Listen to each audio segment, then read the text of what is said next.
எதுக்கு கம்பேர் பண்றாரு? புளித்த மாவுக்கு சமானமாக இருக்கிறது. அப்ப புளித்த மாவுக்கு சமானம்னு சொன்னா அப்ப அந்த புளித்த மாவோட ஸ்பெஷாலிட்டி என்ன? ஒருவேளை இப்ப இருக்கிற ஜெனரேஷன்காரங்களுக்கு இந்த புளித்த மாவை பத்தி தெரிய வாய்ப்பே இல்ல. ஏன் இல்ல அப்படின்னு கேட்டீங்கன்னா, ஃப்ரிட்ஜ் வந்ததுல இருந்து உங்களுக்கு புளித்த மாவை பத்தி தெரிய வாய்ப்பே இல்ல. அப்படி ஒரு வாய்ப்பே இல்ல. புளித்த மாவும் கிடையாது, புளித்த மாவுல தோசை ஊத்துறவங்களும் இல்ல. அந்த காலத்துலலாம் நைட்டு படுக்க போகும்போது பால்ல உர ஊத்துறதுன்னு ஒண்ணு இருக்குது.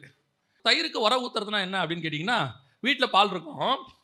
கொஞ்சம் தயிர் தான் அதில் நம்ம செய்வோம், ஊற்றிடுவோம். ஊற்றின உடனே மறுநாள் காலையில் எத்தனை லிட்டர் பாலாக இருந்தாலும் அது என்னவா மாறிடும்?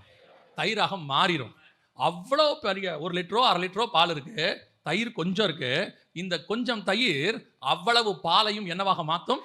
தயிராக மாற்றும். ஏன்னு சொன்னால் அந்த தயிருக்குள் இருக்கிற புளித்த தன்மைக்கு அப்படி ஒரு வல்லமை உண்டு. புரியுதா? அதுக்கு பேர் ஈஸ்ட்லாம் நம்ம சொல்லுவாங்க. அதோட புளித்த தன்மைக்கு அப்படி ஒரு பவர் உண்டு. இதைத்தான் இயேசு வந்து இஸ்ரவேலோட இதில் சொல்றாரு, புளித்த மாவுக்கு என்னவா இருக்கிறது? சமானமாக இருக்கிறது. அந்த புளித்த தன்மை அது எதுக்கு ஈக்குவலா இருக்குதான்? பரலோக ராஜ்யத்துக்கு ஈக்குவலா இருக்குதான். அதோட அர்த்தம் என்ன? உன்னை சுத்தி இருக்கிறவர்கள் எப்பேற்பட்ட பாவிகளும் பாவமான இடமாக இருந்தாலும் சரி, உனக்குள் இருக்கிற பரலோக ராஜ்யத்திற்கு அவர்கள் அத்தனை பேரையும் உன்னை போல மாற்றுகிற வல்லமை உண்டு என்று ஆண்டவர் சொல்லுகிறார். அல்லேலூயா.